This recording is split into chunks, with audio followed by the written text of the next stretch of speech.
And we are live. So, hello and welcome, Charlotte, to the Ignite Show. How are you?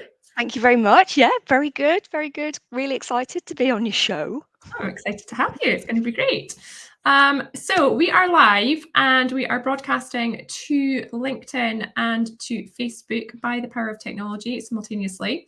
So we may get some people joining us live. We may not. We might be talking to ourselves, and if we are, that's okay. But either way, this broadcast will be available both on LinkedIn and Facebook for people to watch back on replay, and the recording of it will go into the Ignite vault as well. But just want to say thank you so much, Charlotte, for joining me today on the Ignite Show. I just realised I've not put my Ignite Show banner on here. I should have done that. It doesn't matter. But thanks so much for being my guest on the Ignite Show. I'm really excited about having you on and our conversation today. And maybe just to get us started, it'd be good, Charlotte, if you could just tell us a little bit about who Charlotte Dean is. Maybe give us a little bit of background into you, who you are, where you are, what you do, that kind of thing, and then we'll get into our topic for today. How about that? Absolutely fine. Yeah, so Charlotte Dean, I am 45, born a southerner, but lived up in North Yorkshire, mainly Harrogate, for the last 25 years. Lived with my husband and my teenage daughter, Scarlett, who's 13. And I have always worked in the food industry, role now, in commercial role. Within Quorn Foods, actually, and that's always been my passion in terms of food competitiveness, selling, and more recently got very involved in female leadership and got very interested in that and what that means, and starting to do some work in that field. And so really grateful for the opportunity to be on your show and to share some of my thoughts around that. Oh, fantastic. And so you say, really interested in female leadership. So just tell us a bit more. So I know you work for Quorn. So what is it that you do for Quorn at the moment? Because you've just got a new role, haven't you? Yeah, I've got a new role in Quorn. So in terms of a buying head of buying for ingredients, from a commercial point of view, which is great, and that taps into one side of my brain, which actually quite likes spreadsheets and Right, okay. numbers and negotiations and contracts, strangely enough. And then on the other side, I think it's a lot through my own experiences. I just got more involved in because I've been through kind of reaching out to different coaches, mentoring schemes, etc., for the last couple of years, and seen the benefit from doing that. I wanted to really share some of my learning with other people, particularly in a corporate world, where I think it's sometimes a difficult place, sometimes a great place, but always worth to share some of your experience with others. So from that, I set up the Women in Quorn network, where we have over 50 members within our organisation, where we get together for different guest speakers or different workshops, different topics. We've got a mentoring scheme going now. So really try and share everything that I've got from something and just spread that with more people. Yeah, brilliant. And I've been a guest. I've Yeah. been a speaker for you for the Women in Quorn Network, so that's great. So today, our topic, we had a chat a few weeks ago because I knew I wanted to have you as a guest on the show. And we were chatting through some things and trying to come up with, what would a storyline be? What would a good topic be? Where should we point our attention? And through our discussion, we came up with the topic of it's okay to be me. So that's kind of where we're headed with our conversation today. So I'm really, and that's, a big thing for me, because it's okay to me. That kind of speaks to authenticity, being yourself, knowing what you're good at, knowing what your strengths are, what's the contribution that you want to make. And all of that really ties in and chimes with everything that I talk about and teach. So we're very aligned on that. And you talk about your leadership journey and where you were, where you've been, where you are now, some of you're learning, and what you want to share back.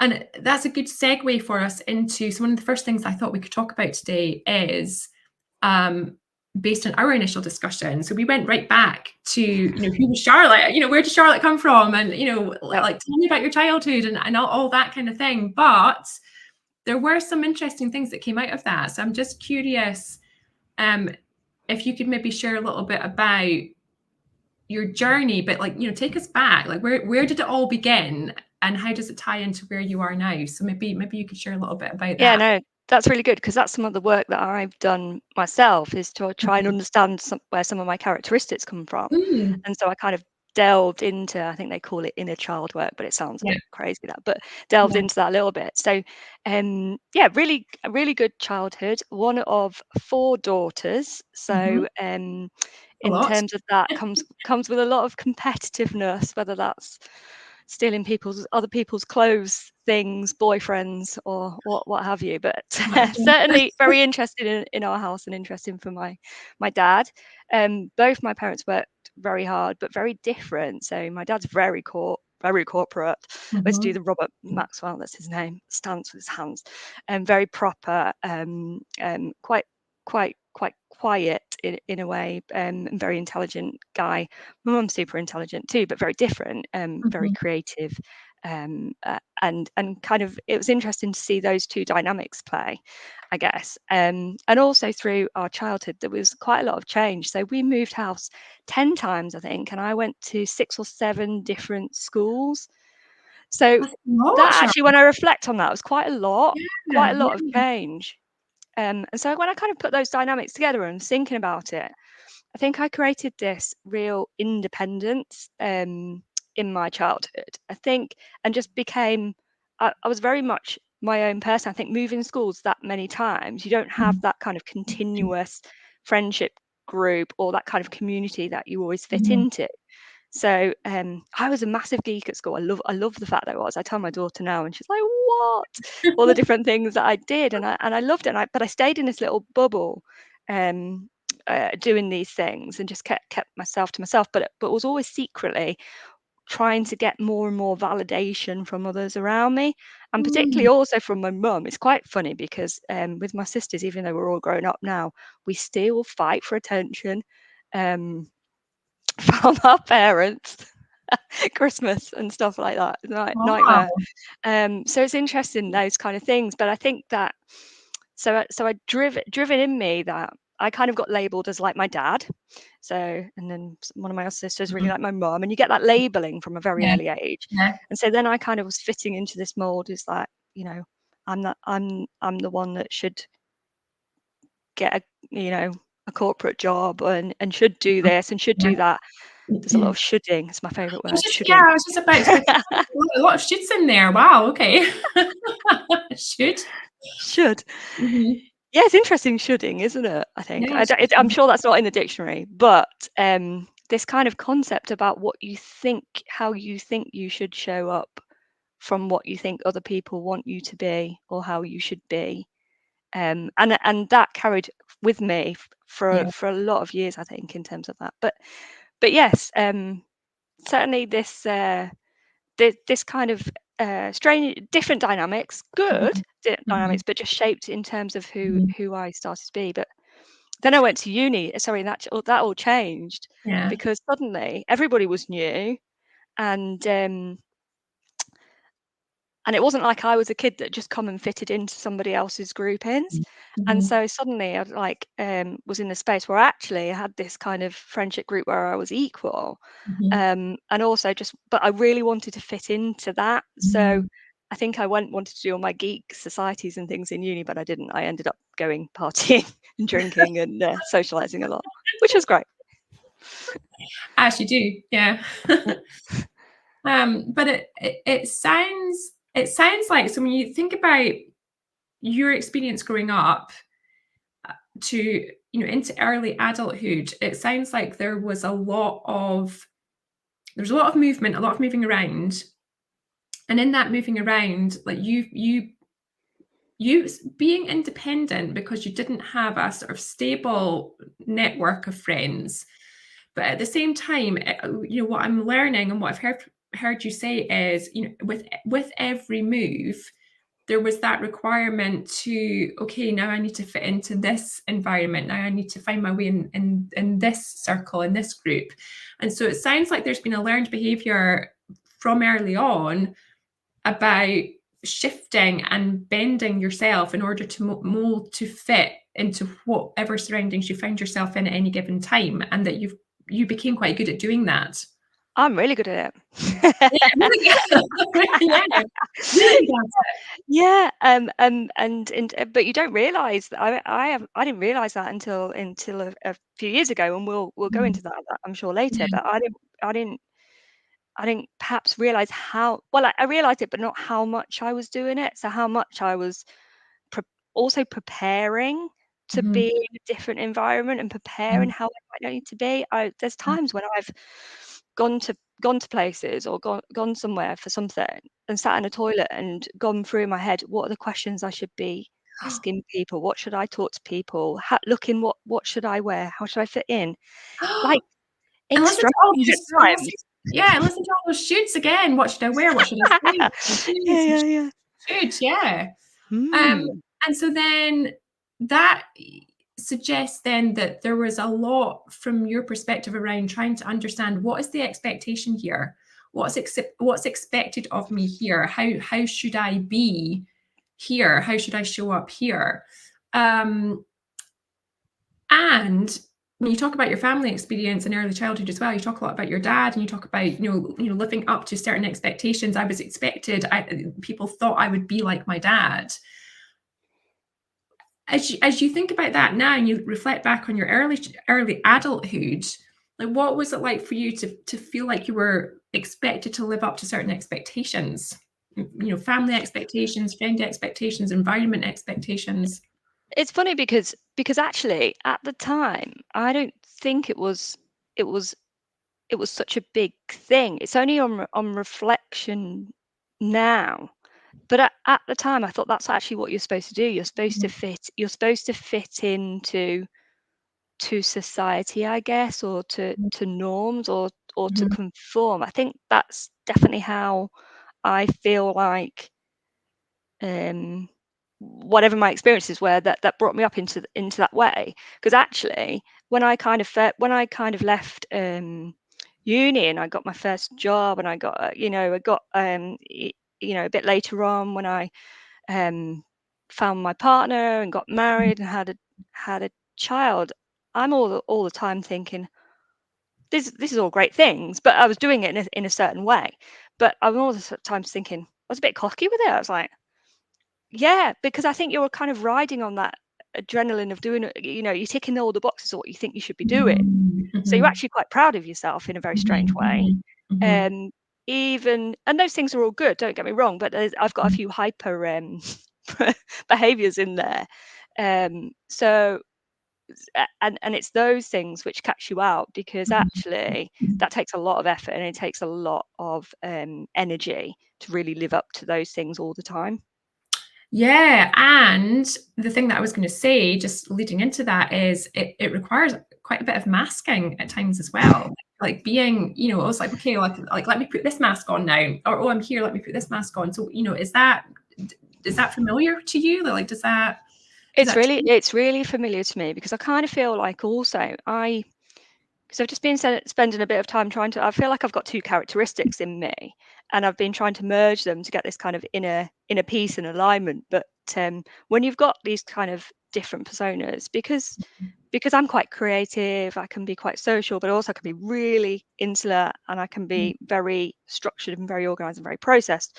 So it depends on what situation you're in and what you think someone's expecting you to be, which character you're supposed to be bringing out at the time. It can get very confusing, very Mhm, tiring, mhm, and it just drains a lot of time. But also, it suppresses um, kind of the good stuff in you. That actually you can mhm, be more than that. mhm. Well, yeah, and it also sounds like it's suppressing maybe your natural tendencies, your natural instincts, your kind of, well, what would your gut tell you to do? What would your gut reaction be? And I think you said something about, it was tiring, because my next question for you was going to be, so what was that like? How did that feel? Because I know from my experience and from the work that I do that the more that we mask, the more that we turn away from our true selves, the more that we try to step into something that we think we should be versus what we actually are, it can be exhausting. I think, yeah. So I think it's very, very much exhausting, and I learned that through for a bit of illness that I got from that. But also, you don't actually truly have the right connections with people that you think you have. So I don't think you deeply connect with some people Mhm. because you're always kind of second guessing a bit. What are they going to think of me? What are they? How are they going to judge me in this Mhm. situation? Mhm. How am I fitting into their situation? But also, you put people on a pedestal, Mm. um, which is a very strange dynamic. And then so it has a confidence aspect, because at times I can be in a situation or where actually it's that imposter syndrome, isn't it? So where actually, because you're trying to play at something that you're not, and if you think other people are great at that, and then you're in the situation, it's just it's just a lot of hard work. But I mean, it also it can deliver results. There is an element of it where it's good, because it keeps you on the edge, keeps you prepared, Mhm. Mhm. keeps you alert and stuff the whole time. Mhm. But that's not healthy to be on that level for that and not be true to yourself. It's like working in your head rather than working in your heart. Yeah, I love that expression, working in your head rather than working in your heart. I've never heard anybody say that before, but that's exactly it. It really is that. And the thing that I always like to say is sometimes we find ourselves in situations and settings that we can't always control, or that we maybe need to put up with for a period of time for certain reasons. We can't always just manufacture the perfect environment around us or the perfect colleagues, or whatever it might be. We can't always just have everything perfect and everything all lined up perfectly all at once.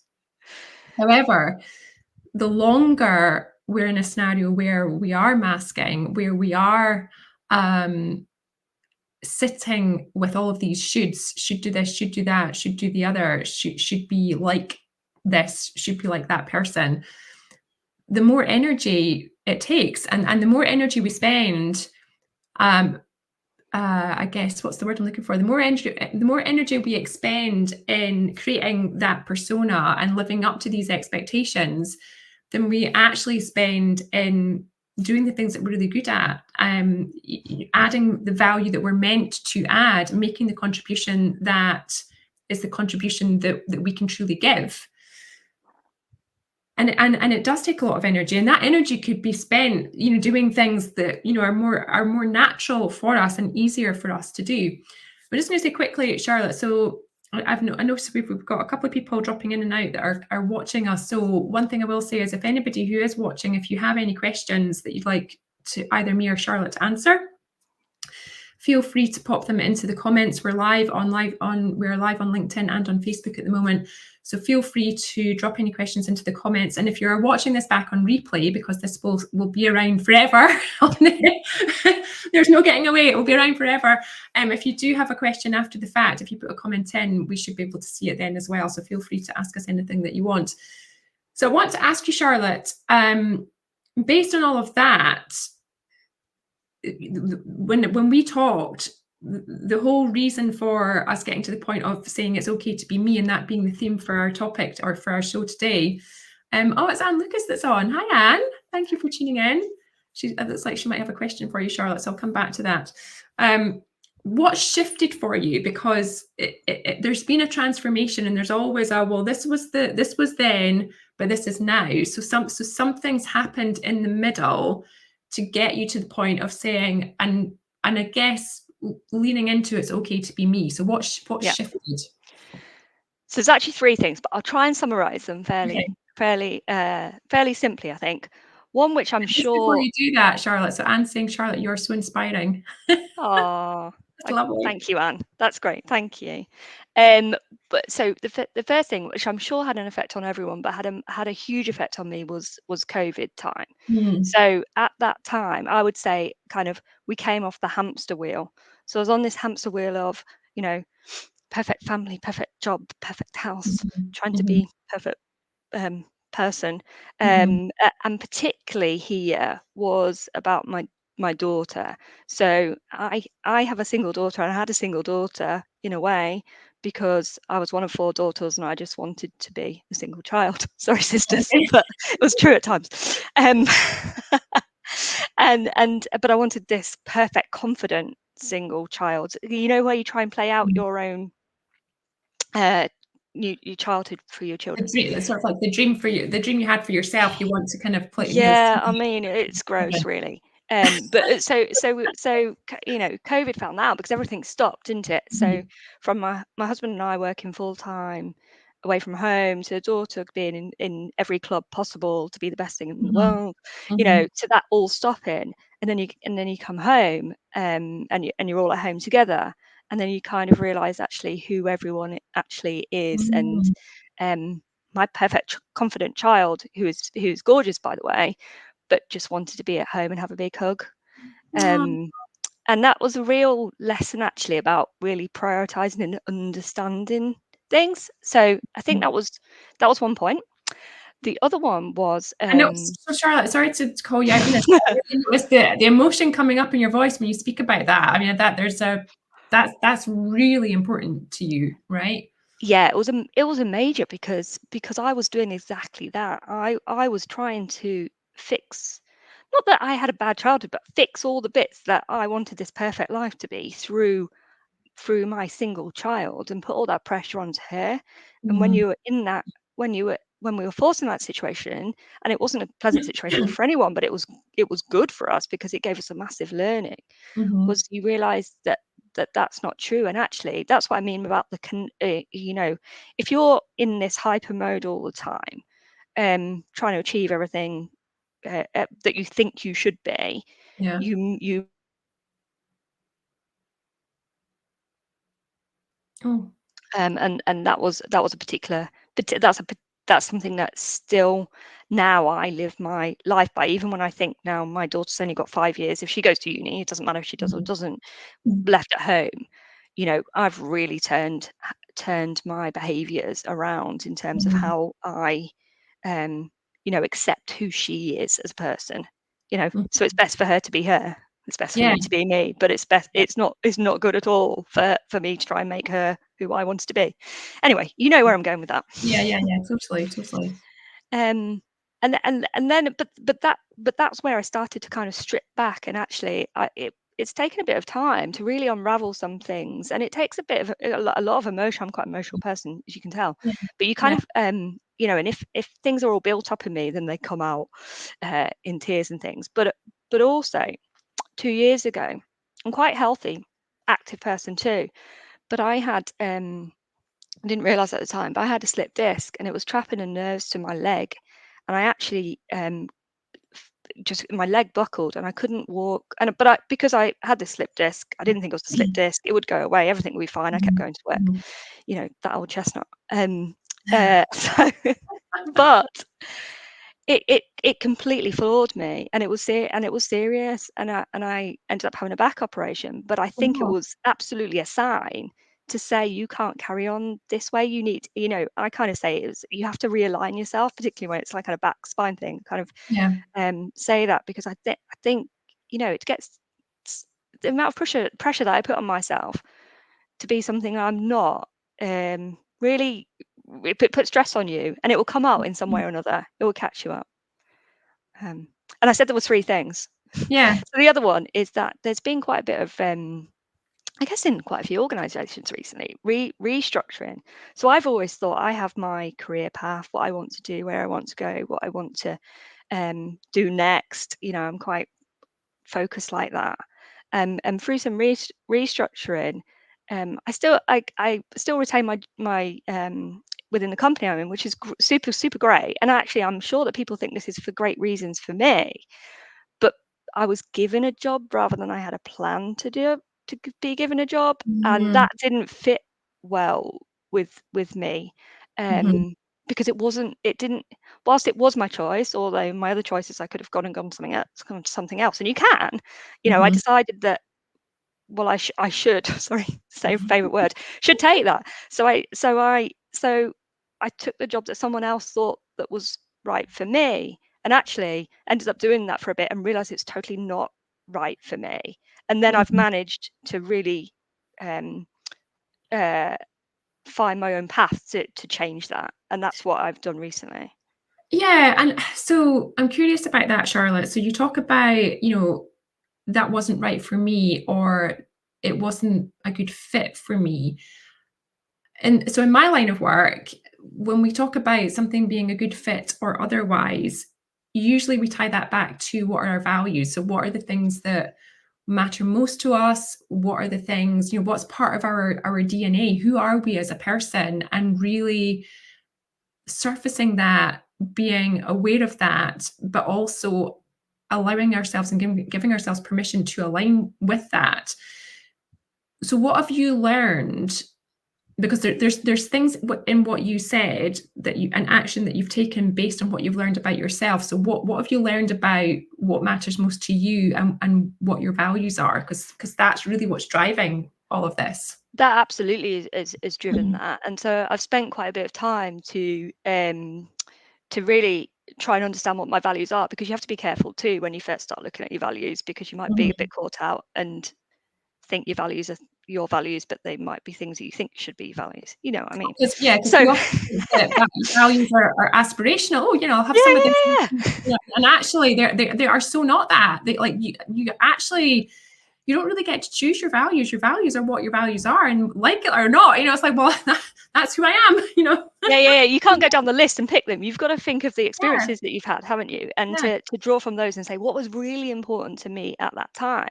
And so one particular job that I had involved a lot of traveling. Mhm. And a few years ago I'd been like, oh my God, this is brilliant. I'll be the sales director global, lovely, Yeah, brilliant. yeah, That's all I ever wanted. But it's yeah. actually all I didn't want, because I'd just Wow! gone through all this period of like reconnecting with my daughter, saying all she wants is for me to be a bit at home and give her a big hug every night. Why would then I want to be living in a hotel, going out? And also, it's about the people that you work with, and I work with great people, but it Mhm. externally, people you Yeah. work with, and what your expectation is in that space. Mhm. So and what it is that where you want to make a difference. And I think it's that thing. It's really hard, isn't it, to decide what's your purpose in life. People say, "What's your purpose in life?" Mhm. I don't really know, but I know what's really important to me, and I know what Yeah. my values are. And so therefore I want to make sure that what I'm doing and if I'm choosing to spend 40, 50 hours at work each week instead of doing something in my home, my fitness, my daughter, my family, therefore it's got Mhm. to be really important to me to make Mhm. that choice, Mhm. Mhm. because I've realized that your life is more than just your job. Yeah, and you said, now I'm not going to be able to regurgitate this exactly as you said it, but something caught my attention. It was something like, I thought this was all I ever wanted, and actually, it was the complete opposite. That like you did a whole. It was like a 180. It's like, well, I thought I wanted this, but actually, what I really want is this. And the only way that you can come to that realization is by knowing and understanding what truly matters to me, and to start focusing on, what do I want, what's important to me, versus how should I fit in, what's the culture here, how can I morph and shift and shape myself to be what people want me to be, versus what actually matters to me in here. What do I really want? What's in my, like you said, your heart, head versus heart, what's in my heart. And it takes courage and bravery to first of all go there and identify that, but even more so to then say, do you know what, this is the action I'm going to take as a result. Yeah, it's a big thing, and you've got to be careful, because your head can take over, and it loves the flattery of someone saying, "Oh, but we really think you'd be really good at this." Yeah, your head loves that Yeah, idea, but you've yeah, got to stay strong to actually. But is that really how I want to live yeah, my life? Is that really important to me? And it might mean that you're not what other people think of climbing the career ladder, but you're climbing your life ladder in a different way. Yeah. Oh, that's really interesting. I love that. So career ladder, life ladder. But what if there was just one ladder, like career and life? It's like because there is only one ladder. Like because Exactly. you're So only one person. I'm merging Yeah. that, that's why, that's the process I'm going through. Yeah. It's kind of merging that, that inner geek child of all the things that she Yeah. wanted to Yeah. do with this professional corporate that everybody else wanted you to do, but Yeah. actually I'm really quite skilled at it. And I'm trying to kind of merge into this is now just me. This is now just me Well, doing what because I want to do, but with all the skills and experience that I've picked up along the yeah, way. because you've only got one ladder. You can't climb Yeah. two ladders. You can No. only climb one ladder. Like, there's only one ladder to climb. So Yeah, what's yeah, yeah. and there's only one ladder to climb. And the thing is, like, you get to choose. Like you get to choose. Well, so there's rungs on this ladder. Which ones am I climbing? What are the rungs that I want on this ladder? Where do I And want I the ladder? think that's the main thing, that when you realize that I know for some people in some extreme circumstances it's not, but in reality life is your choice, right? So you if you realize what it is that's important to you, then it's your choice of how you make that happen. It's Yeah. not anybody else's choice. Yeah, and we always have a choice. We always have choices, and we get to choose. And It's sometimes just sometimes hard. It's hard to sometimes, get yeah, out and sometimes get out of something old and into something new. It is hard. It's not easy. It don't happen just like that. yeah, but nobody said it would be easy, right? Like No. nobody said it would be easy. But we always get to choose. So with all that in mind, so where are you now? Well, I don't know if you'd realise that from this call, but I'm 100% much calmer. I'm a much calmer person. They talk about kind of finding a bit more of your inner peace. But I think with that, it just makes me a a much nicer person for other people to be around, Mhm. and particularly my family, which is so important to me. It actually makes me a better mother, but also it in a even at work, it actually makes me more successful than the polished, varnished thing So that I was before. yeah, so Charlotte, this is really important. What you just touched on, the whole thing about not only am I a nicer person, not only am I a better mother, but the thing that I think people will really lean into here is, but actually, it makes me better at work because most of us go into work with this perception that we have to be a certain way, we've got to do certain things, we have to meet certain expectations, we need to be the way that is expected, the way that we should be. So can you talk a little bit more about, so what makes you say that, I'm actually better at work now, leaning into me and bringing my authentic self to work than before? So say more about that. Because because because I if I feel comfortable in expressing myself and my opinion and my thoughts and my ideas, which might not always be right, but they're a contribution Hmm. to the table. Whereas if Hmm. I'm coming into a meeting and agreeing with other people, or trying to fit into, say, similar things, I'm not bringing anything new richness. I'm not bringing my experience. I'm not adding any value to Hmm. that to that group of people. Now they might think that that's how they want to play it, and they want everybody to clone Hmm. and be the same as everybody else. But actually, in true business growth, you need variety, and you Hmm. need difference of opinions, and you need new ideas and fresh ideas. And I'm an ideas person; they come out of me in bundles. Um, so if you're masking that, mostly you're staying quite quiet and waiting for the right time to talk, or you've pre-structured something so you're not actually listening. Hmm. So you're not actually following if something's adapting or verging or changing in the story, or you're not taking in new information because you're so consumed with holding on to what you'd pre-prepared that you were going to say, to make sure that you've fitted in or said the right thing. But also Yeah. you're not doing things that you necessarily enjoy. It opens up space to do things you enjoy. And that's why I like bringing some of the female leadership into my work. Yeah. Nobody's asked me to. It's not my job. It's not really my job description. But Yeah. actually, it lights me up. It gives me greater connection with other people. And it actually helps business too, because then you've got you build in trust, and you need Yeah. trust in an organization. Yeah. So to me, what you're describing is you're able to then be fully present wherever you are. That's it. Yeah, be fully present. And the thing is, like, I mean, I was smiling when you were saying that, and also kind of part cringing because, like, you know, it just reminds me of me. I mean, you know, I don't work in the corporate world. I work with the corporate world now. But when I was in the corporate world, the amount of times that I would be right, okay, what's the right thing to say here? Trying to kind of gauge the room and think about, oh, you know, I need to make sure that I say this, and you know, the stress and the anxiety that would go with that sometimes, you know, it was incredible. And you know, to just let that go and be free and just be present and engaged, and yeah, to fully listen, to fully interpret and understand what is going on, and say what you think. Like, what's the worst thing could happen? You know, just say what you think. Like, what's the worst that can happen? Okay, I'm just conscious of time, so I'm going to start to kind of wrap this up a little bit. One thing I'd love to know, though, is when you think about where you are now,